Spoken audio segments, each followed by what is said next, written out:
Assalamualaikum warahmatullahi wabarakatuh. Selamat berjumpa lagi teman-teman. Nah, di video kali ini teman-teman, saya akan melanjutkan yang kemarin sudah kita bahas ya tentang customer management.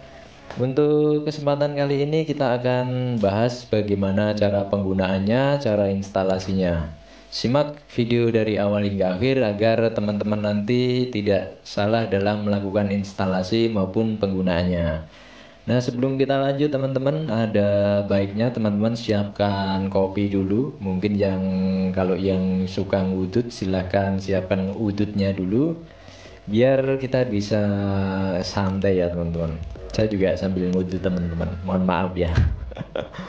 Oke. Kalau teman-teman udah siap kopinya, kita akan mulai untuk cara instalasinya ya teman-teman.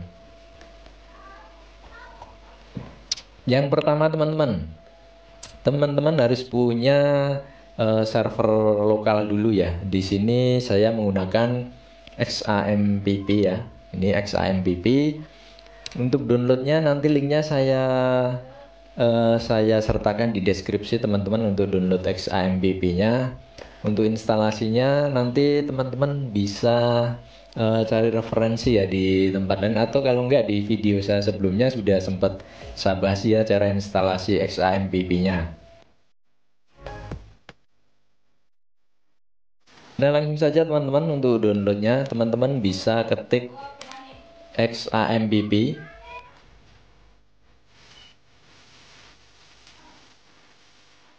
Nah, di sini teman-teman bisa klik yang download XAMPP. Nanti kita akan diarahkan ke halaman download, tinggal disesuaikan saja dengan sistem operasi teman-teman ya.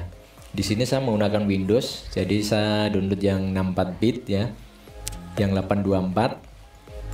Kalau sudah lakukan instalasi sesuai di video saya yang sebelumnya, mungkin teman-teman bisa lihat ya nanti.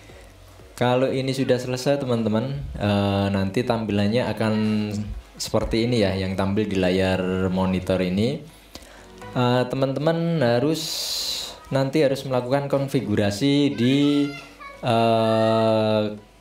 apa ya namanya, di config-nya ini ya, di Apache-nya. Nah, terus nanti teman-teman bisa download file source code-nya untuk customer management ya. Customer management nanti kalau sudah di-download teman-teman bisa letakkan di folder di mana teman-teman install XAMPP ya. Itu di XAMPP, terus htdocs. Nah, setelah di-download teman-teman nanti letakkan folder downloadannya di folder ini ya, di XAMPP, htdocs. Terus letakkan di sini teman-teman, karena di sini nanti tempat kita menaruh file yang akan kita gunakan sebagai web server ya. Untuk lokasi XAMPP nanti biasanya kalau teman-teman menginstalnya secara default ya, nanti ada di sistem C ini teman-teman. Di sini nanti ada folder XAMPP. Tapi kalau enggak ya nanti teman-teman naruhnya di mana, tinggal teman-teman bisa buka di tempat teman-teman menginstal ya. Nah, kalau sudah teman-teman,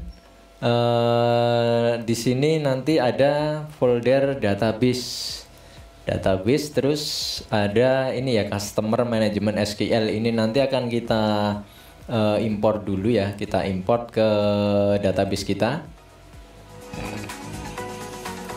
Terus jangan lupa ini teman-teman, untuk nama foldernya customer management kita bisa konfigurasi di ini, di Apache config, terus di httpd config ya.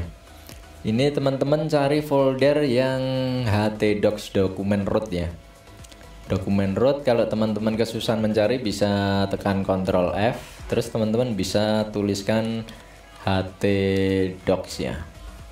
Itu nanti kita akan diarahkan ke sini teman-teman. Ini untuk defaultnya. Terus silahkan teman-teman ganti dengan ini customer management / public ya. Jadi ini harus dirubah. Kalau sudah silahkan nanti di save.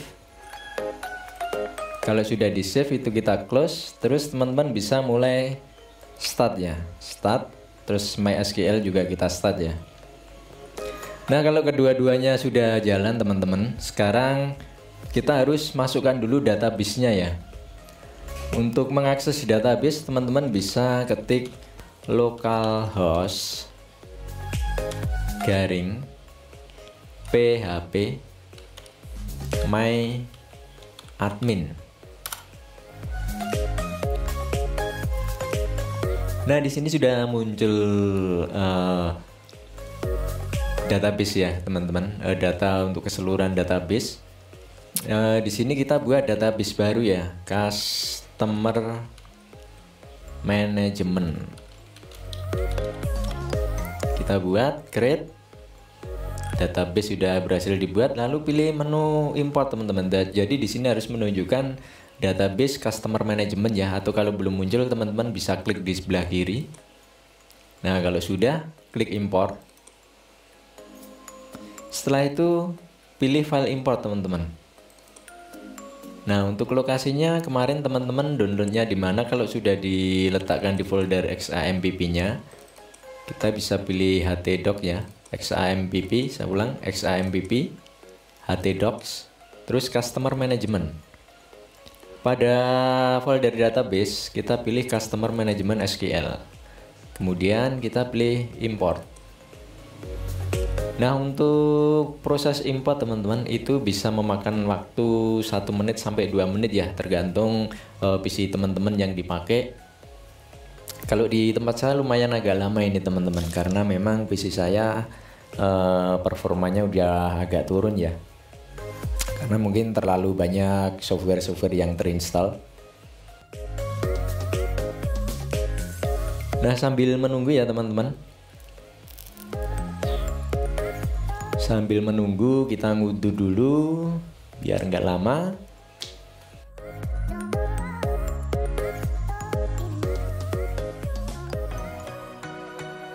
Ternyata lumayan lama teman-teman di PC saya. Mudah-mudahan di PC teman-teman lebih cepat ya. Kita tunggu sampai import database selesai ya teman-teman. Ini sengaja nggak saya cepatkan ya, biar teman-teman juga paham. Nah, ini sudah berhasil teman-teman, kita sudah berhasil mengimport 77 query ya di database customer management. Terus kita bisa lihat isinya teman-teman. Nah, di sini ada banyak isinya ya, ada banyak isinya. Terus kita mulai membuka web server kita. Caranya cukup ketik localhost. Maaf teman-teman, ini portnya jangan dikasih ya, localhost gini aja ya. Nah, di sini ini saya logout dulu.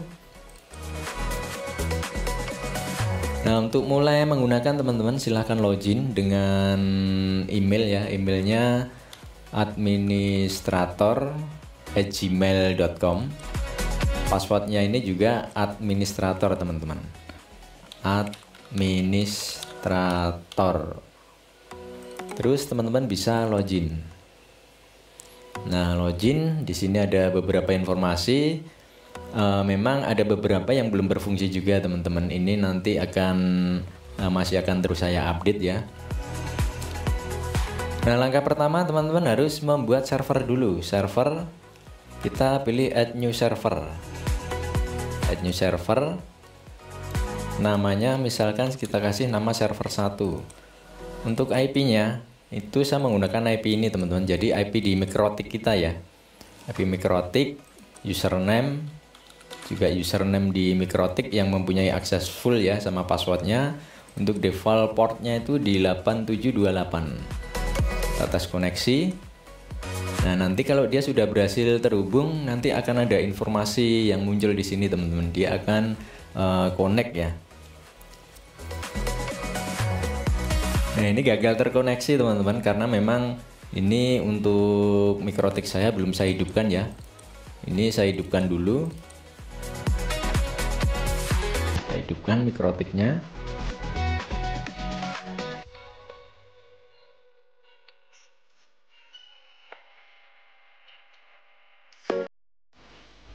Bagi teman-teman yang mungkin mau ngopi juga bisa buat kopi dulu. Saya tunggu teman-teman.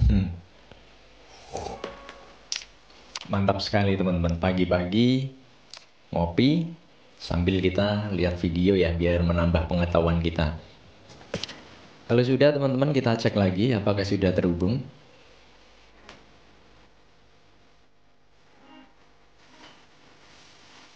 Ternyata belum juga teman-teman. Kita cek dulu di Winbox-nya.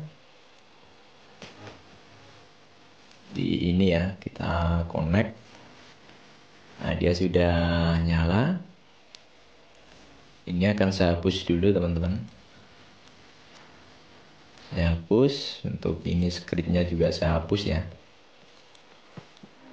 Oke.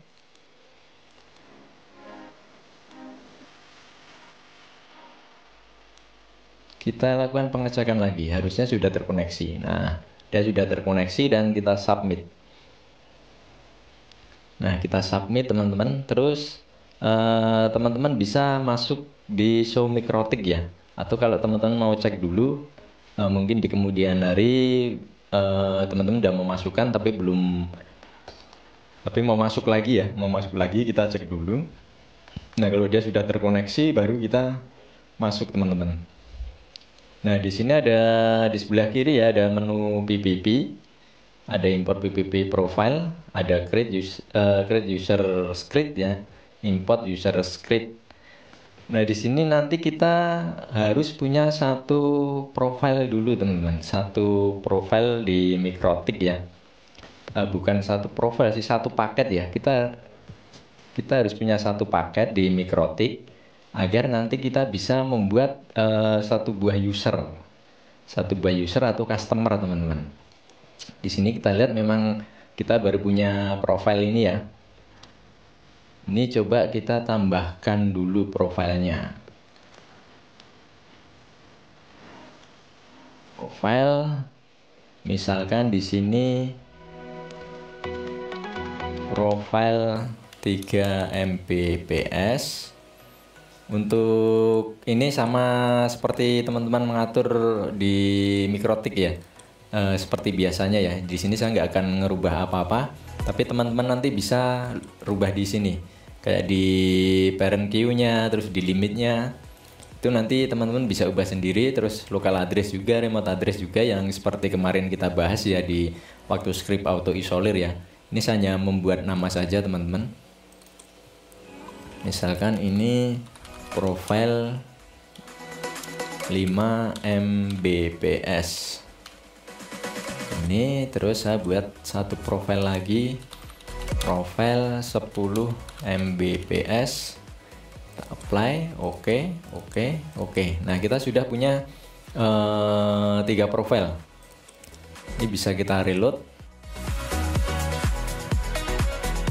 Nah, ini kita sudah mendapatkan profile dari Mikrotik ya teman-teman. Kalau kemarin kan kita buat manual. Nah, sekarang saya sediakan fitur untuk import profile dari Mikrotik ya. Walaupun memang nanti juga harus diubah di halaman paket kita. Karena memang kita harus menambahkan harga juga teman-teman. Cuma kita coba import dulu, import profile. Nah, di sini kita sudah masuk ya, masuk di paket. Nah, untuk yang seperti ini kan kalau saya jarang saya pakai teman-teman. Ini kita bisa hapus dulu aja. Kita hapus, default encryption juga kita hapus. Nah, seperti ini teman-teman.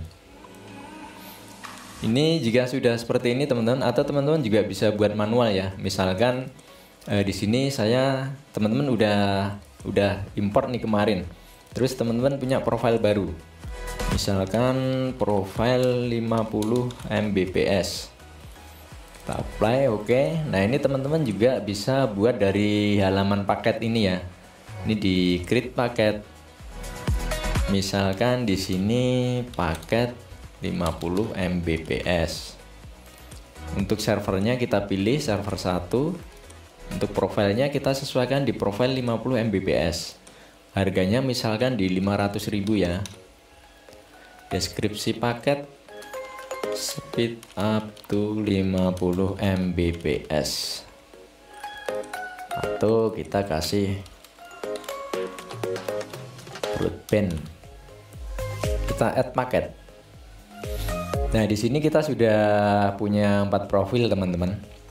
Kita punya 4 profil yang nantinya akan kita gunakan untuk membuat customer ya.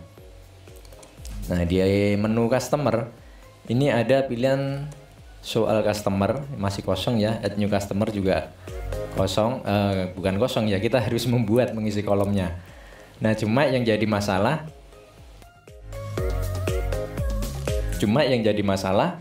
kalau teman-teman Mikrotik-nya sudah ada 100 atau 200 atau 500 user, itu nggak mungkin kita menginput satu persatu ya. Nah, di situ kemarin saya sudah sempat berpikir repot juga ya kalau kita mengimport satu persatu dari 500 klien. Akhirnya saya sediakan fitur untuk mengimport semua script yang ada di Mikrotik teman-teman itu ke dalam customer management kita. Itu caranya teman-teman bisa di server. Terus kita pilih server, kita masuk di Mikrotik kita. Nah, pada menu PPP teman-teman bisa pilih import user script ya. Nah, karena di sini kita belum ada, ini coba kita buat dulu ya teman-teman. Kita buat user scriptnya, misalkan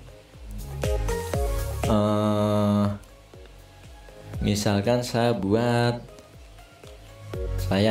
Ari, passwordnya misalkan 1234, servisnya PPOE, profilnya default ya, misalkan saja nih teman-teman.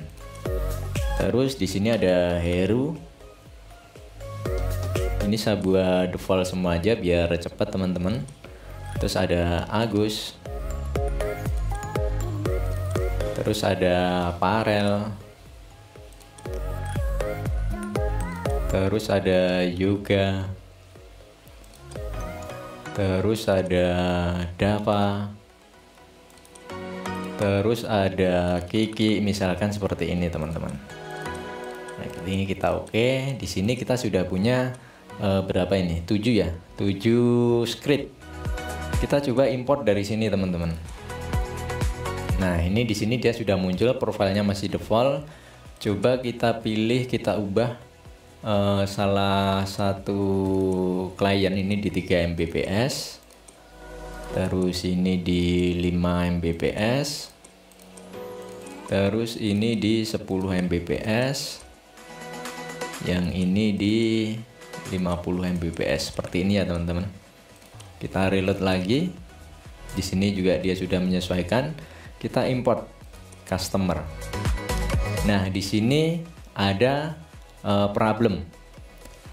Please create one package to your Mikrotik profile. Go to sidebar menu select package, create new package, atau Anda dapat mengimport PPP profile import file. Nah, di sini kita ada kendala teman-teman, karena kita nggak punya paket yang bernama default ya, karena tadi sudah kita hapus ya. Itu solusinya kita bisa import lagi dengan nama default, atau kita buat dengan nama default juga dengan memilih paket default. Coba kita import lagi ya, kita import. Jadi nanti kalau kita import yang masuk cuma yang nggak ada ya, istilahnya yang baru ya teman-teman. Nah, ini dia yang masuk tetap cuma yang default encryption sama default aja. Terus kita pilih tadi server, kita masuk ke Mikrotik, terus di import script user ya, kita import. Nah, kita sudah berhasil mengimport user script kita ke dalam customer ya. Jadi di sini paketnya sudah menyesuaikan. Nah, untuk yang default nanti kalau mau kita edit ya, kita tinggal memilih di menu edit ya untuk paketnya. Nah, seperti ini teman-teman, paket. Nah, jadi kalau teman-teman mau mengubah paket, teman-teman harus masuk ke menu customer ya, soal customer. Terus kita di klik action, edit, this customer ini hanya untuk mengedit seperti nama, alamat, informasi nomor telepon seperti itu. Sedangkan untuk edit user PPOE ini kita bisa mengubah paket, terus juga servisnya. Misalkan di sini saya ubah ke profile 3 Mbps, servisnya PPOE. Nah, untuk passwordnya misalkan saya buat yoga juga. Kita update. Nah, di sini kita sudah mengubah yoga ke profil 3 Mbps ya di server 1. Kita lihat untuk yoga, nah dia juga sudah di PPOE sama profilnya sudah menjadi 3 Mbps ya, yang tadinya default. Oke teman-teman, kalau sudah seperti itu, kita tinggal saya kasih contoh lagi. Kita buat satu customer baru, misalkan ini sudah kita import dari Mikrotik dan kita harus perbaiki semua ini ya teman-teman. Kita perbaiki, tapi sebelum kita memperbaiki paket, kita coba add customer dulu. Misalkan di sini saya kasih nama Paijo, emailnya paijo@paijo.com. Servernya kita pilih masukkan server 1, untuk paketnya kita pilih 10 Mbps, untuk servisnya kita kasih PPOE, passwordnya ini password untuk login ke web ya teman-teman, bukan password untuk PPOE ya. Misalkan di sini 12345, 12345, di sini juga 12345. Untuk addressnya kita sesuaikan aja, nomor telepon juga, kita pilih add customer. Nah, kita belum bisa membuat customer baru teman-teman, karena apa? Kita belum punya tagihan teman-teman. Sedangkan sistem ini saya buat jika kita membuat customer baru, itu nanti kita akan sekaligus dibuatkan billing tagihan ya ke database kita. Jadi di sini ada peringatan. Kita harus membuat minimal satu tagihan dulu ya. Cara membuatnya, kita ke menu billing, terus create new bill. Berarti kita masuk ke billing, kita pilih create new bill. Nah, di sini kita tinggal pilih periodenya. Misalkan di bulan ini September, kita tinggal create bill. Maka otomatis user yang baru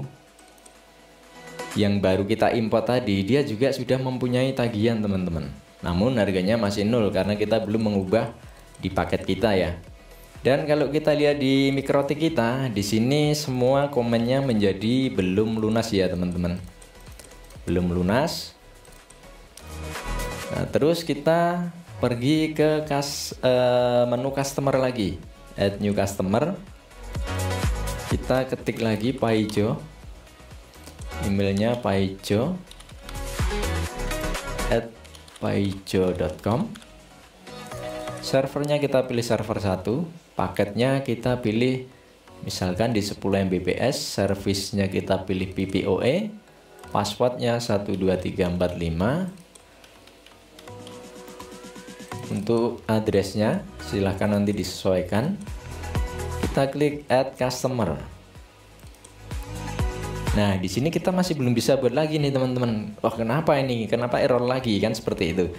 Dia sekarang perintahnya ini tidak memiliki profil yang sama. Please create profile. Silahkan membuat profile isolir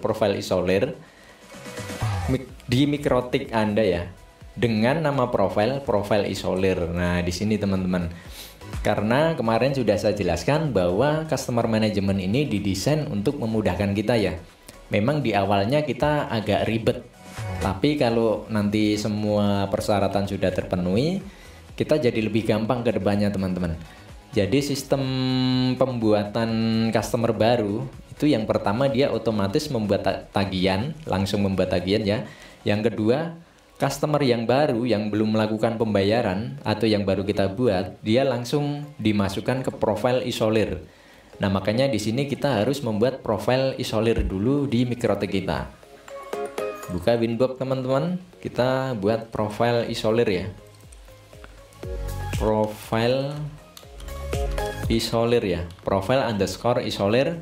Untuk ininya disesuaikan ya, seperti video-video yang kemarin sudah saya jelaskan, karena ini nanti fungsinya untuk auto isolir kita teman-teman. Kalau sudah, kita apply, oke. Nah, kita coba masukkan lagi, kita buat baru lagi, Paijo, terus paijo@paijo.com. servernya kita pilih teman-teman, di server 1, paketnya kita pilih paket 10, service PPOE, untuk passwordnya 12345,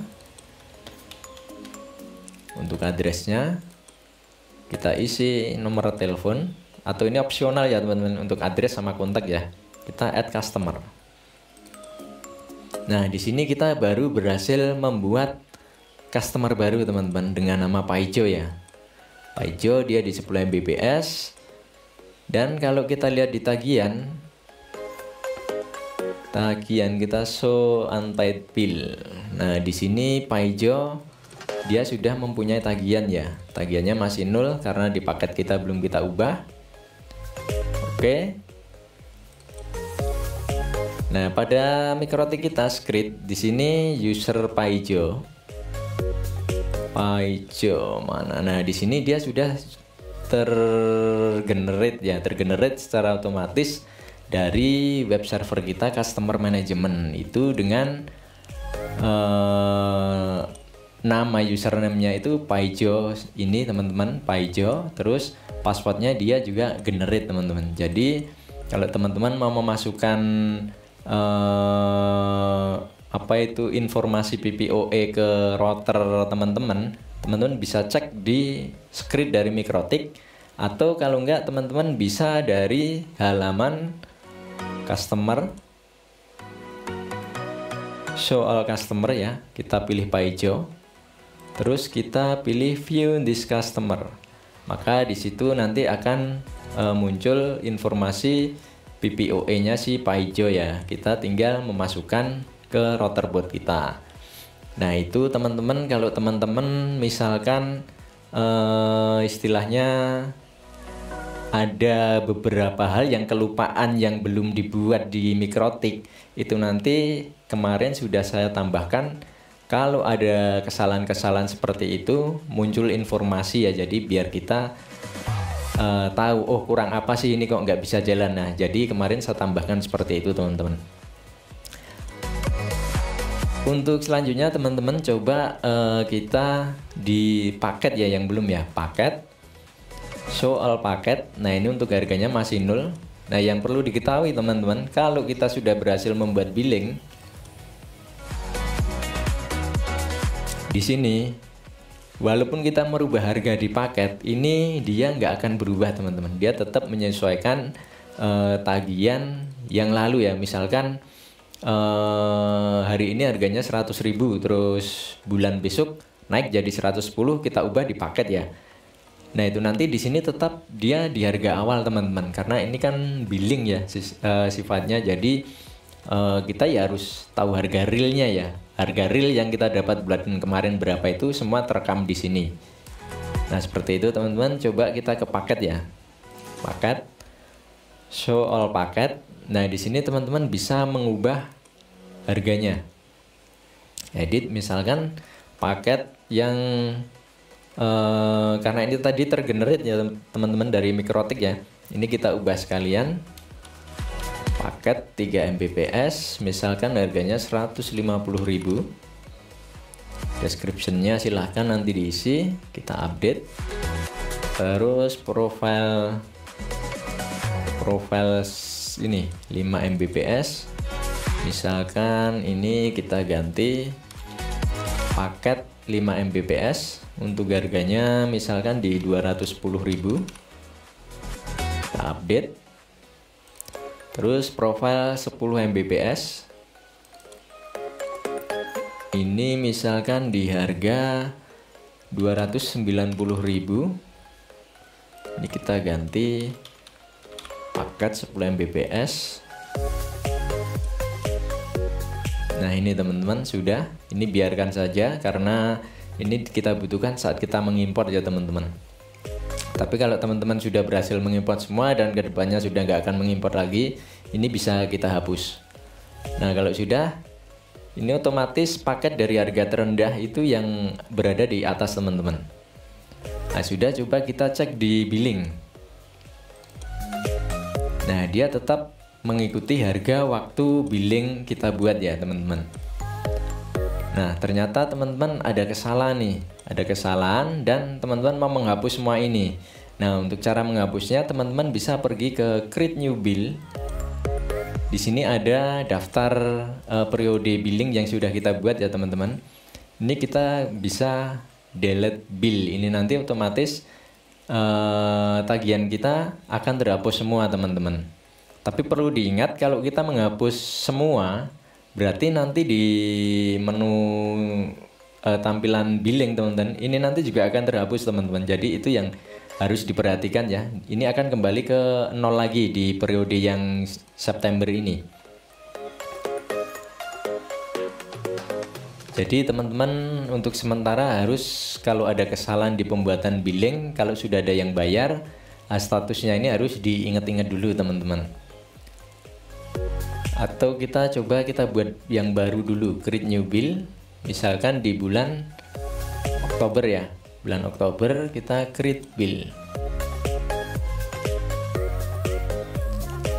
Nah ini otomatis untuk bulan Oktober sudah terbuat semua dengan harga yang baru ini teman-teman. Ini karena si Agus sama Ari masih pakai default ya, jadi ini dia 0. Nah seperti ini teman-teman. Coba kita akan hapus yang di September ya. Kita hapus, delete bill. Nah maka nanti otomatis semua tagihan di bulan September akan hilang teman-teman. Nah seperti itu untuk penggunaan billingnya. Terus untuk jika customer kita ada yang melakukan pembayaran teman-teman, melakukan pembayaran, misalkan si Farel dia sudah melakukan pembayaran ya, kita klik pay. Nah otomatis si Farel tadi berada di halaman pembayaran yang sudah lunas teman-teman. Di sini ya. Terus misalkan ada kesalahan, kita tinggal unpay lagi. Nah seperti itu. Cuma ini ada beberapa syarat teman-teman. Jadi nanti kalau misalkan ini bayarnya, kalau di tempat saya kan misalkan di tanggal 15 ya, tanggal 15 itu batas akhir. Nah terus di tanggal 5 ada yang melakukan pembayaran dan ternyata kita salah klik. Misalkan si Farel tadi ya, dia bayar di tanggal 5. Kita klik bayar. Nah dia maka otomatis di mikrotiknya dia sudah lunas ya, lunas. Terus tiba-tiba ternyata yang bayar bukan Farel, ternyata si Heru. Maka si Heru yang harus kita lunaskan ya. Nah terus kita harus membatalkan si Farel ya, Farel harus kita batalkan. Nah seperti ini. Nah maka di sini si Farel dia belum lunas dan Heru lunas. Tapi nanti saat di tanggal 15 ke atas, tanggal pembatasan pembayaran akhir ke atas, dengan membatalkan pembayaran nanti otomatis profil yang kita batalkan di atas tanggal batas bayar itu nanti akan masuk lagi ke profil isolir ya teman-teman. Tapi kalau masih di sebelum tanggal 15 itu nanti profil tetap dan di active connection itu juga tidak akan terhapus teman-teman. Jadi seperti itu untuk penggunaannya. Mungkin teman-teman kalau ada masukan menu apa lagi yang harus ditambahkan, atau mungkin saat penggunaan teman-teman menemukan error atau ada yang salah di mana, itu teman-teman bisa tulis di kolom komentar biar nanti bisa saya perbaiki teman-teman. Nah sementara untuk penggunaan billing customer dan paket seperti itu. Untuk kedepannya kita akan bahas untuk di user ya, pengguna maupun di roles. Nah ini saya akan bahas sedikit dulu ya, akan saya spill. Untuk roles ini fungsinya adalah untuk membatasi aktivitas pengguna kita ya. Misalkan di sini kita buat pengguna baru.